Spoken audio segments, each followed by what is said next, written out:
Right, hello everybody, and welcome to another Real Antiques podcast. I got Marcia on today from Smoking Monkey Antiques. You're based in Bury St Edmunds, is that right, Marcia? That is correct, yes. We're in the heart of Bury St Edmunds, down a street called St John's Street. Yeah, is that so? It's sort of not far from the Abbey, I suppose, is it? Well, it's on the other side of Bury. It's the other side of the town. It's Oh, what okay. the local people call the Bohemian end. Oh, I'm okay. not sure. But it's an interesting part of town. It's the part of town where you see life. Yeah. Sometimes Okay. more than you want to. But I actually just life. went down to Bury and visit the little museum there. There was like Moyses Hall. Moyses Hall, that was it, and there was a Yeah. Star Wars, and it had some great medieval pieces in there actually, and some great there's some amazing stuff in there. Yes, yeah. some very unusual sort of torture devices, weird things like that, which I thought were great. They like the morbid. They like the morbid there, the boys there. They really do. Right, so let's get back to Smoking Monkey Antiques because that's the name of. Okay. Yeah, so where did you get this name from? Because I love it. Well, I can't actually recall how we came to call it that, but it's named after a smoking monkey that my best friend Liz, my wingman, it belonged to her great granddad. I think he was a coach builder or something in Hertford, and he had a pet monkey called Jacko. And every night when he got home from work, they used to have a cigar and a glass of brandy or whiskey, I can't remember which. And then when he died, they had him stuffed. And he was kind of living in their attic for donkey's years. And then when we opened the antique shop, I can't recall the exact moment it happened. Anyway, we are Smoking Monkey Antiques, and he lives in the shop, looking down on everybody. So it's nice to have, because I think it's good to have a name that people remember, not just Bury St Edmunds Antiques or something.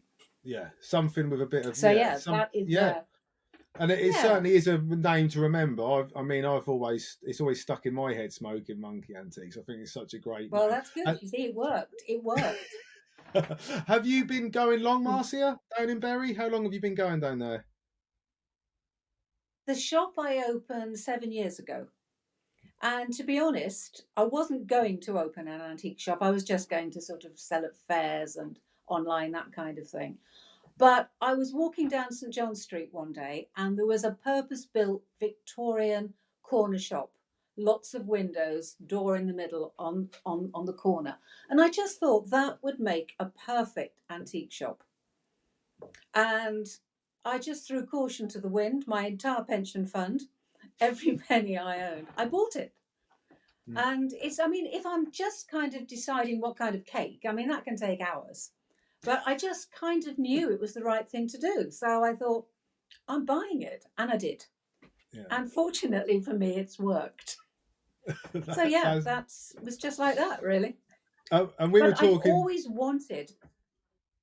No, sorry, go on. To be honest, I'd always wanted an antique shop since I was about 7.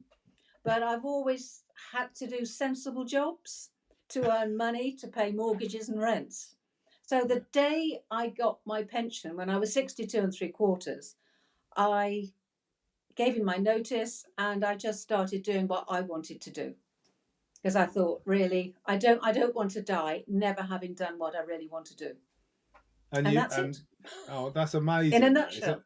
Yeah, well, that's great as well, because now, is it one of them things, though? Are you now thinking, I wish I'd have done it earlier? I do. I really do. But I don't think I had the confidence to do it when I was younger. Plus, I always needed, to earn money, proper money. And, it's a precarious business. Let's face it. It is a precarious business. But I honestly wished I had have done it a lot earlier. There you go. I'm doing it now, and that's the main thing. So, what did you do before Smoking Monkeys, Marcia? What were you doing before that? Oh, I've always done really awful jobs. But the last 20 years before I retired, I worked for the NHS, and I was a complaints manager, a risk manager, and a travel plan coordinator. All really shit jobs, to be honest. They're the kind of jobs where basically people shout at you and cry at you. Well, But and now you've so probably got the totally different. You've probably got customers, especially in Suffolk, who, as we touched on before the podcast, who just come in and spend ages in the shop, and it's you have a good old yarn, don't you? Basically, so. oh yeah. I mean, this is.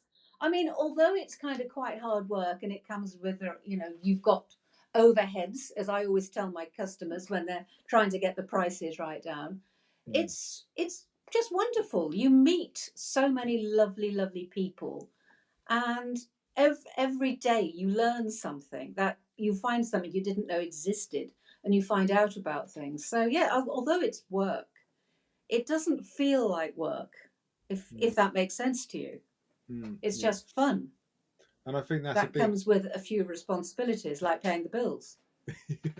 I think that's But something that you is see, so but the it's so great, isn't it, to find that thing that work that doesn't feel like work, that is a passion, that is sort of like a yeah, hobby. it really does. Yeah, it really does. Yeah, it's fantastic, really. But I think one of the things for me is I am passionate about the high street. I think it's such an important social thing, because it's the only time a lot of people actually talk to other people is when they go into shops. And I really think this trend on online for so many things. I mean, there are times when it is very useful. But I just think we need to keep the high street. It's just essential, I think. I really do. And I think that's why you've got to make sure your shop isn't just somewhere where you buy something. It's got to be a whole experience. It's got to be somewhere you look forward to going, and somewhere you want to take your friends to. I just think I think you've got to keep upping your game if you've got a shop, I think, really. You can't just have stuff for sale. There's got to be interesting things to look at and different people to talk to. Do you swap your That's what I feel stock? Do about the you high street. do you swap your stock around a lot? Do you swap like your windows? Do you do different windows each week? Is that how you refresh your shop? Is that how you make it so it's more pleasing If and I people? if I had if I had the energy, I probably would, but I don't. But I mean, I am in a very lucky position when I do actually sell quite a lot of stuff. Actually, sometimes. Right. And so I think every week I like my dealers to bring something new in. And I always make sure every week I have got some new stock, because I've got so many regular customers that come at least once a week. And I just think I owe it to them to make sure they've got something new to look at, really. And Yeah. I do change. I don't change the whole windows around because they're very big windows. But I always make sure there's something new to see every week. I just think that's very important, really. Yeah. Keep that And stock I refreshed. don't like things hanging around. Mm. It's not good. No, that's it. It's So nice to yeah. see things flying out as well, isn't it? And then you can buy more stock. Oh, You it keep is. It is. refreshing. I love it. Yeah. So, what would you say is your style? What is the main style of Smoking Monkey Antiques? Is it an eclectic mix? Is it a special? So it's a very hard thing to very hard. I don't know. I just people always ask me this. What are your best sellers? But I sell quite a lot of taxidermy. I've got to know a very nice taxidermist up in Norfolk. He's very good. And blackbirds, ravens, and crows. Okay. I always have a raven and crows. They're just beautiful things, and insects as well. Big, horrible insects, and mice, Right. little mice, little mice. They are just so gorgeous. So yeah, I like stuff like that. I love it, and ecclesiastical stuff as well. I absolutely adore, and which we have a heck of a lot of at the moment. So if you ever need an ecclesiastical robe, come and see me. I have got shed loads, absolute shed loads of them. So yeah, so I things like crucifixes and candlesticks and Bibles, that kind of thing. Love those. They sell very, very easily. And Yeah. arts and crafts stuff, always like that. But I think fun stuff, really. Mm. I think it's important I think it's important to always have proper antiques as well. I don't like a lot of lifestyle stuff, if you know what I mean. I like proper, honest stuff. And sometimes it's not all that old, but it's beautiful, and I'm more than happy with that. Quite a lot of Indian stuff, some of which is old, some isn't, but it's just beautiful, and I think that all seems to all go very well together. So I stick Yeah. with that. But I just to- basically, what when I'm out buying, I just buy what I like. Unfortunately, that seems to work, so that's good. That's what when I speak to most people, I think that's what most antique dealers do, is make sure they buy something that they like, and then they know that someone else is going to like that. And if not, they Mm. sort of, most antique dealers are collectors as well, or would have it in their own Oh yeah, interior. yeah. So what about your house at home? Absolutely. What do you collect? Do you collect certain things, Marcia? Well, my main collection are antique dolls' houses, which Oh, is okay. actually the first time about 30 years ago I started trading in antique dolls' houses. Uh, and I still do sell a lot of antique dolls' house stuff, but that is my passion. There's something about a very old doll's house. It's just I just love them absolutely, and all those gorgeous little things to go in them. Just that Yeah, and Staffordshire's. yeah. So it does amaze me with So they're my main dolls collections. houses how they make the furniture so especially like if you go back to the Georgian ones as well. I mean, if you were to give someone a tip about buying a doll's house, what would you look for? If you know, Well, I think unfortunately at the moment a lot of the good old houses are fetching staggering prices. They're really really expensive. And I just think, basically, just if you fall in love with it, I think really. I mean, it's always nice to find them with original wallpapers and original paint, but it doesn't happen all that often. And in I was going to say the olden days, but basically the 90s, Sotheby's and Christie's all used to have just specific doll's house sales, and the things they used to sell were extraordinary. It was just beautiful. But now they're mainly just in general sales. And occasionally you can pick one up at a reasonable price, but often they just go for a lot more than they're estimated. I think there's a bit of a revival because I find there's quite a lot of young women now coming in buying doll's house things. There does seem to be a bit of a resurgence in it, which is nice actually. but I think that's But because there's a lot of sometimes not easy to find. yeah, there's a lot of people are now getting into this craftsmanship and sort of folk art, and almost dolls' houses almost come under that category because a lot of them were Yeah, yeah. bespokely made, and then they were copying specific houses.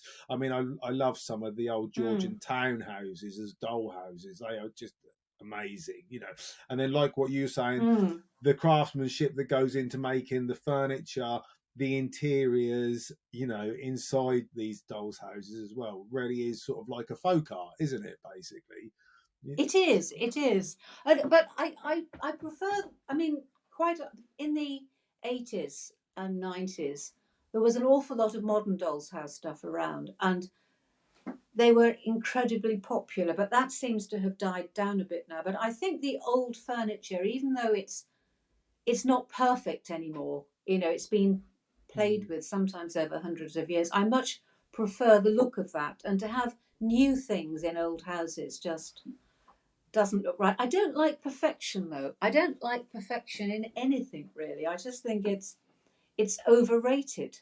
I think really. I think for something to have character and have had a life, I think is so much more important than just something being perfect and pristine. I don't like that. Can't be doing with it. No. Not nice. As antiques dealers, that's not our thing, is it? Pristine and, perfection. Well, No, it may no. be right at the top end in the fine antiques, it may be, but I think for Yeah, the well, main, you don't get that kind of stuff down our way. No. no, you don't do. But Yeah, I but do. I think another thing as well. I think it's really. I mean, most of my customers are young people, which is really, really nice. And I like to have things in my shop that anyone, anyone who comes into my shop, if they've got a couple of quid on them, they can buy something. And I think that's really important to encourage young people. I mean, there are lots of 7-year-old boys in Bury, and my shop is their favourite shop in the town. And I just think that is so nice that kids from a very young age are enjoying going into antique shops. Because, I mean, we can't just rely on old people like me, because, I mean, we're dying out. You've got to get them young, I think, really.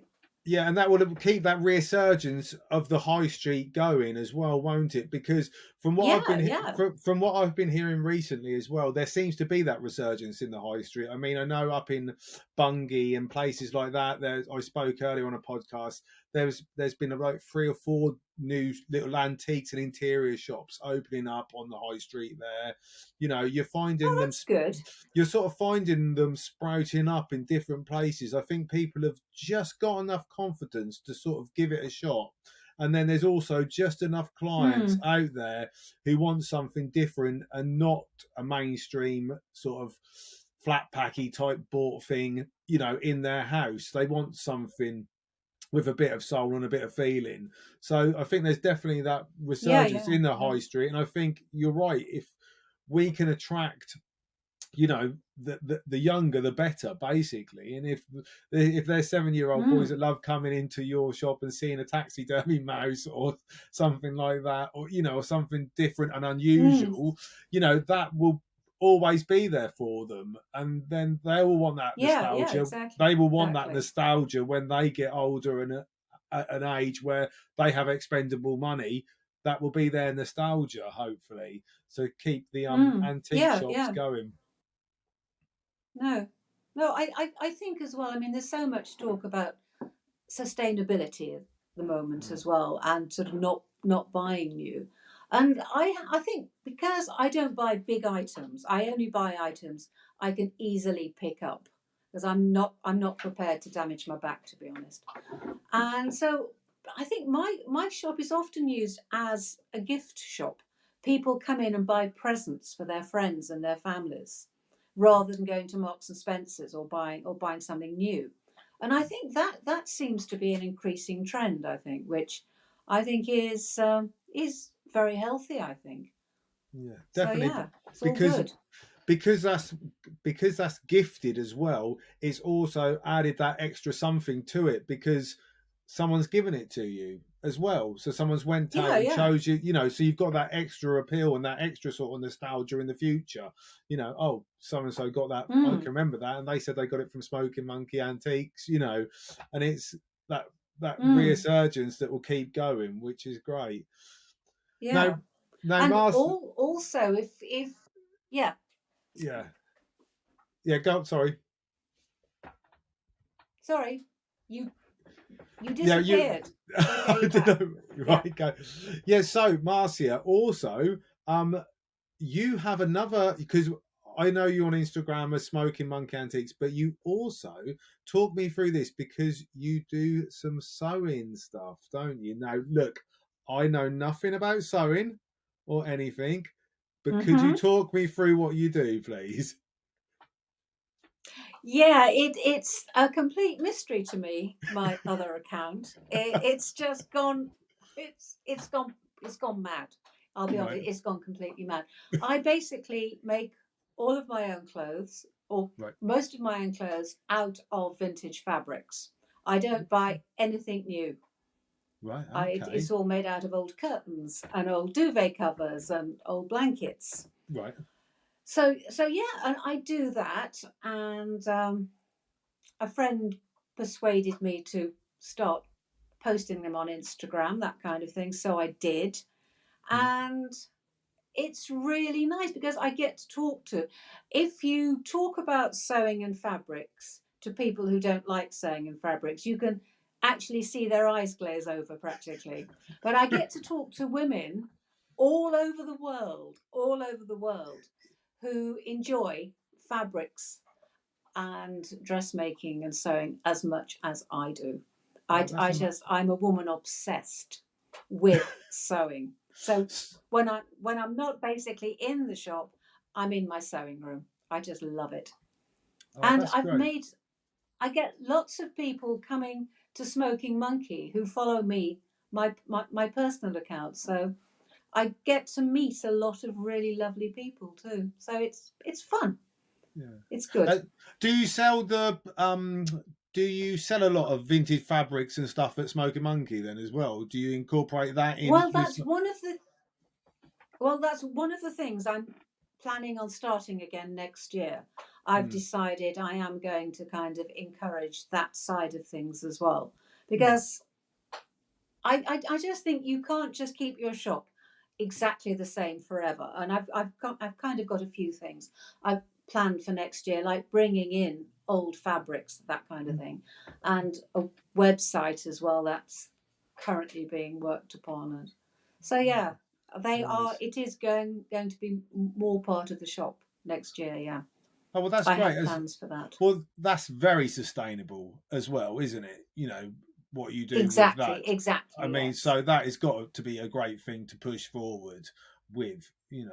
I Um, think so. Yeah, I yeah. used to do a little bit of vintage fashion in my time, Marcia, when I was a bit younger. I used to do the Oh yeah. fairs. Yeah, I Mhm. did. Yeah, so I used to do Good. Cambridge, the fair there. What was that? Julie's Vintage Fair. Before I started into antiques, I used to do a bit of vintage fashion.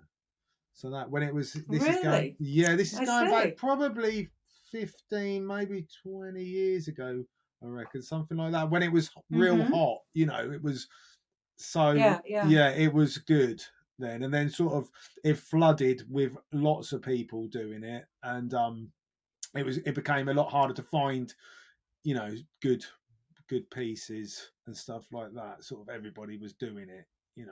But yeah, no, Yes, yeah, there yeah. is a lot, yeah. What's your favourite era I'd say in the? my favourite era. It depends what for, really. Yeah, Do you mean just for objects, or but for what? clothing, let's go Depends for kind of clothing. Let's what go you. for clothing. Seeing as we're talking about, Oh, definitely the 1970s, I would imagine. I, right? I, Okay.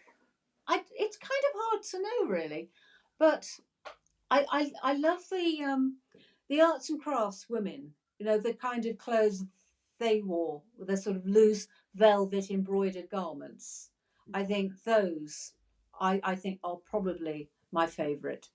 But I have tried to buy them on occasion, but the prices are just very, very high. But I think I think, yeah, definitely that kind of art clothing that Liberties used to sell Right. Okay. around 1900 or coming up to 9. That is definitely my favourite.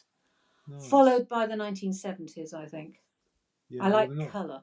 Yeah, there was a lot of colour I in the just seven. love, yes. Yeah. And yeah, it was good. It was, I mean, Yeah. to be honest, it was a bit shit to be there.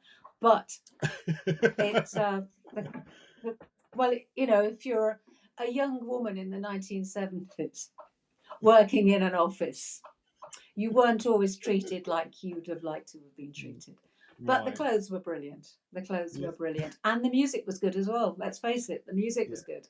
Yeah, yeah. You had it. Very Yeah, good it was a very indeed. that. Yeah, it was a very good era. I used to like the 30s and the 40s with the women's clothes. I did. Going sort of. No, no, they're too restricting, I The think. thing was, I Yeah. think the reason why I liked them, Marcy, was because they would seem to be the ones that I made the most money on. To be honest with you, you know, Well, yeah, I can understand that. Yeah. because there was always that sort of wartime revival pieces that people would always use to go and like the and what was that little what was that thing that you used to find them that looked like two Pac-Men? The CC something, wasn't it? Oh, the CC thing. Yeah, yeah, Yes, yes. yeah, and then you I know struck what you. gold if you Yeah, found that. that. Yes. So yeah, but Anything with that on is always worth. It's always worth something, isn't it? Really. yeah, And I yeah, just can't think what it is now. But yeah, that one. Yeah. yeah. Yes. But I think the problem with those clothes is people have changed shape.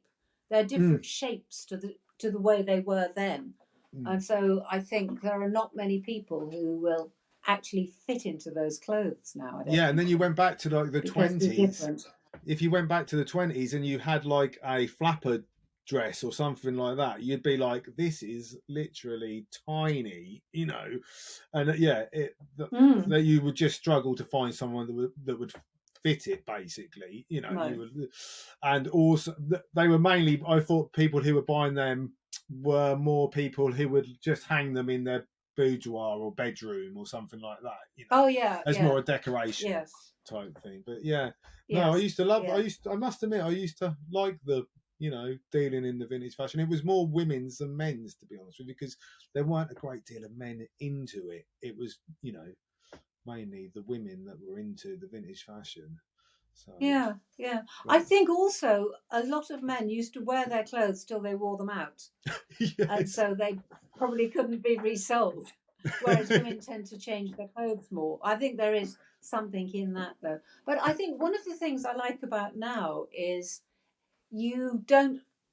I think it's a bit sad that we've gone a little bit too informal. But I think it's nice that there's not just one style, that people Mm, can wear really what they want to wear, mm. and you kind of haven't got to stick to rules as much. I think that is.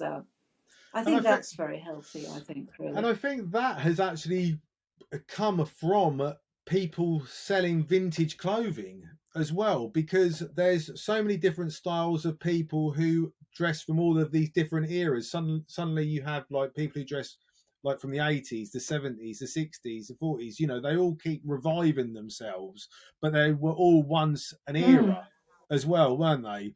Yeah, So, yeah, yeah. and I Makes think that sense. that's what sort of the selling of vintage clothing has done. It's broadened the styles of many different people, basically. Instead of having that Yeah, one style for yes. that one era, they've got loads of different styles Mm. they can choose from now.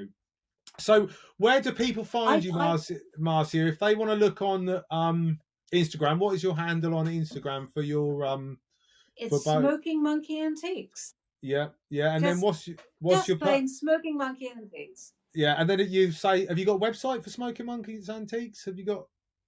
There is one, but it's not very good at the moment. But Right, that is coming. That will be coming next year, which I brilliant. will put details of that on Instagram. Yeah, no, great. And then what's your But personal account? I didn't really want to. If anybody wants to go and see all your marvelous frocks and stuff that you make and see that, where do they find you on that one? My sustainable fashion pages. That's just Marcia Lois Riddington, all one word. Right, Not brilliant. very imaginative, I'm afraid, but there you go. But Yeah, I I know, but didn't realise when you set it up that you could do that. There you go. and you It's said you've there. got a lot planned for Smoky Monkey, as in next year you're going to be trying to get a website and that. Anything else planned? We're being redecorated the outside. Nothing exciting, but it's kind of one of those things. I think it's been a tough year for a lot of antique dealers. Hmm, You go to a lot of centres and there's a lot of empty spaces. And I know talking to a lot of dealers, it's been quite tough, quite a hard time. hmm. And but I just think I know things are very tough for a lot of people, and basically, we don't really sell anything that anybody really needs, do we?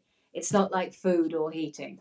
So Yeah, I very. think, well, it's true, isn't it? Yeah, I it mean, is true. Yeah. we know that everyone needs antiques. We know Hmm, that really, but hmm.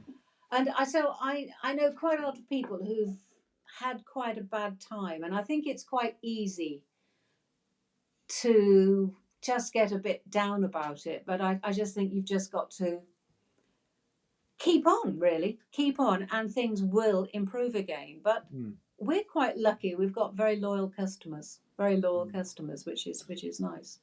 I So think yeah, in the I it's think in just the going to anti get better and better. I think in the antiques trade, I think the antiques dealers and the actual trade, there will always be a circle of items going round and a circulation of money. I think if you're in the Oh antiques yeah, trade, yeah, I think you're absolutely. safe, because it's such a big, you know, how would you say it? I suppose there's just so many people that enjoy antiques and collecting, and if they see that Mm, item, you know, some people will probably beg, borrow, whatever to try and get it. There is some real, yeah, yeah, you know, so which is great for all of us out there. I think we're all, but like you said, it has been tough. I'm sure there's people finding it tough out there, and I think that's why you've got to do your different things. You've got to try selling at different places, try, online, Instagram, try all these different things. If they don't work, then you have to get out to the fairs and really get out there and just put in that extra sort of work. Basically, I think. yeah, yeah, yeah. Yeah. I think you have. I mean, I don't do fairs now. No. Because I find I've got to that stage in my life when I actually have to pace myself. Otherwise, I can't do anything. Yeah. Yeah. But No. I do find having this shop actually, people do come down. Mm, They do come. It yeah. is there, but you've just got to make sure people know you're there and publicize so people know it's worth coming to. I think if that makes sense to you. Yeah. So I don't think you can just rest on your laurels. You've just got to always make sure that You're getting out it's there. worth coming to. Yeah, You're brilliant. getting out there. You really are. Yeah. Marcia, do you go on Instagram or do you go on social media a lot with to look at antiques or other dealers or people like that? Oh yeah, yeah. Yeah. I waste an awful lot of my time on Instagram Have you got looking any? at other Have dealers you and got looking. any? I look at all kinds of things. Yeah. Have you got any recommendations for anybody? Anybody that you really like, who you follow? I can't think. I'm terrible on names. I'm terrible on names. I just like one of some of my favourite days of the summer are going to black dog fairs. Yeah, brilliant. I think I've seen you at a black dog fair, haven't Yes, I? yeah, yeah, Yeah, and that's such nice sociable occasions, and you find really good stuff. You meet lovely people, and mm, I just think occasions like that, and also the other fairs I like are the Norfolks. The Devon events as well. yeah, Their nice. fairs as well. I just think they're just very sociable. Always have good dealers. And I don't think there's a nicer way to spend a sunny Sunday afternoon or morning than walking round a field, Mm, talking to antique dealers and finding stuff. I yeah, just think it's just wonderful. It's just a nice thing to do. I think. Plus, yeah, it's work, so I have to. yeah. Credit to Tough, Kate, isn't it? Really. Kate and her team that do Black Dog Antiques. They really do. If anybody hasn't been to one, highly recommend them. Just because, as you said, top dealers, top stuff. You will always find something, but also the locations that they have them on are just Oh amazing. They're yeah, always wonderful. just amazing country houses, aren't they? You could literally spend a Mm, day looking around the outside of the house, and the gardens, couldn't you? And mm. then Yeah, yeah, you've got the added bonus of just some amazing dealers there as well. Well, Marcia, we've sort of yeah. done our time really with the podcast. I usually sort of Mm-hmm. 30 minutes.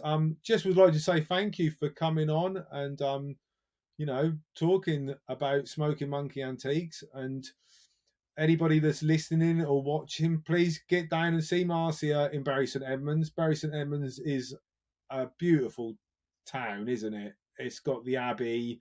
Oh, Um, it is a very beautiful town. Yeah, it's really grand. yeah, It's sell just lovely. sell just sell Bury St Edmunds to everybody. Marcia, just quickly, what have you got there? You've got Well, it is a very beautiful medieval town. It's got fantastic cafes. You can get very good coffee, which I always think is very important.